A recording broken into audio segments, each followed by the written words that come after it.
Middle east के दो देश आपस में जंग लड़ रहे हैं। ईरान और इजराइल दोनों एक दूसरे पर बम बरसा रहे हैं।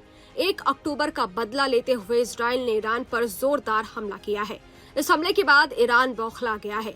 ईरान ने इजराइल को धमकी दी है। न्यूयॉर्क टाइम्स की रिपोर्ट के मुताबिक इजराइल ने 3 घंटे में ईरान के 20 ठिकानों पर हमले किए हैं। हमला इजराइल के समय के मुताबिक 2:15 पर शुरू हुआ। हमले सुबह 5 बजे तक जारी रहे। इसमें मिसाइल फैक्ट्री और सैन्य ठिकानों को निशाना बनाया गया। मिडिल ईस्ट की इस जंग ने दुनिया की टेंशन बढ़ा दी है। तनाव के बीच दोनों ही देश एक दूसरे को खत्म करने की धमकी दे रहे हैं, लेकिन इजराइल के लिए ईरान को मात देना इतना भी आसान नहीं होगा, क्योंकि ईरान के हाथ रूस का ऐसा ब्रह्मास्त्र लगने वाला है जिससे भारी तबाही मच सकती है। ईरान रूस से स्कंदर बैलिस्टिक मिसाइल मांग रहा है। अगर ये मिसाइल ईरान हासिल कर लेता है तो इजराइल की हवाई सुरक्षा को बेहद ही खतरा है। इस मिसाइल ने यूक्रेन के एक शहर में भारी तबाही मचाई थी, जिसमें 50 से ज्यादा लोग मारे गए थे। इसके अलावा 219 से ज्यादा जख्मी हुए। अगर ठीक ऐसा ही हमला ईरान ने इजराइल के खिलाफ किया तो प्रधानमंत्री बेंजामिन नेतन्याहू के किसी भी शहर में भारी तबाही मच सकती है। कम दूरी वाले इस बैलिस्टिक मिसाइल का पूरा नाम 9K720 स्कंदर है। इसकी रेंज 50 किलोमीटर है। रूस ने 2020 में पुरानी OTR 21 तोचका मिसाइल को हटाने के लिए इस मिसाइल को दुनिया के सामने पेश किया था। अभी इस मिसाइल का इस्तेमाल रूस के अलावा आर्मेनिया, अल्जीरिया, बेलारूस भी कर रहे हैं।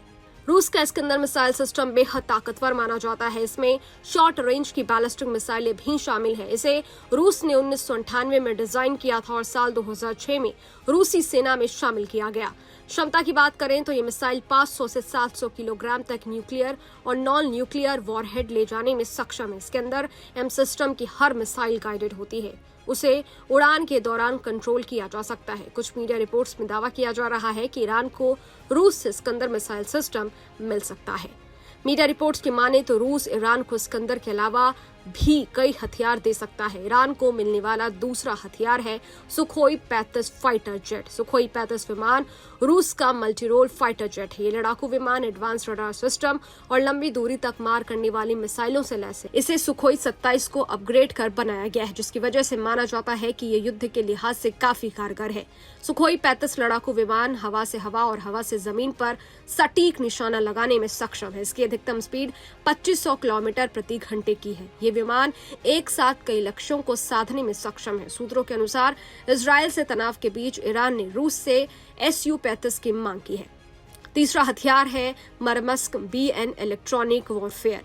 मरमस्क BN एक इलेक्ट्रॉनिक वॉरफेयर सिस्टम है जो 5000 किलोमीटर तक की दूरी पर रेडियो टोही दुश्मन के सिग्नल को रोकने और शॉर्ट वेव रेंज में उनका दमन करने में सक्षम है। ये सैन्य कम्युनिकेशन के साथ साथ नागरिकों के मोबाइल कम्युनिकेशन को भी बाधित करने में सक्षम है। इसे पहली बार 2014 में क्रीमिया में स्थापित किया गया था। चौथा है S-400 missile defence system. S-400 missile defence system हवाई हमलों को रोकने में सक्षम है। इसकी रेंज 400 किलोमीटर तक की है। ये डिफेंस सिस्टम बैलिस्टिक मिसाइल और लो फ्लाइंग एयरक्राफ्ट को भी इंटरसेप्ट कर सकता है। माना जाता है कि जिस जगह पर इसकी तैनाती होती है वहां हवाई हमला करना मुमकिन नहीं होता। हालांकि ईरान के पास रूस के S-300 मिसाइल डिफेंस सिस्टम है, लेकिन दावा किया जा रहा है कि ईरान उससे S-400 मिसाइल डिफेंस सिस्टम की मांग कर रहा है। खैर, इजराइल और ईरान दोनों एक दूसरे के सामने हैं, दोनों एक दूसरे पर हमला कर रहे हैं। इजराइल ने ईरान के हमलों के जवाब में 25 दिन बाद शनिवार को पलटवार किया। न्यूयॉर्क टाइम्स के मुताबिक 3 घंटे में 20 ठिकानों पर हमले किए गए। इनमें मिसाइल फैक्ट्री और सैन्य अड्डे शामिल हैं। तेहरान के इमाम खुमैनी इंटरनेशनल एयरपोर्ट के पास भी हमला हुआ है।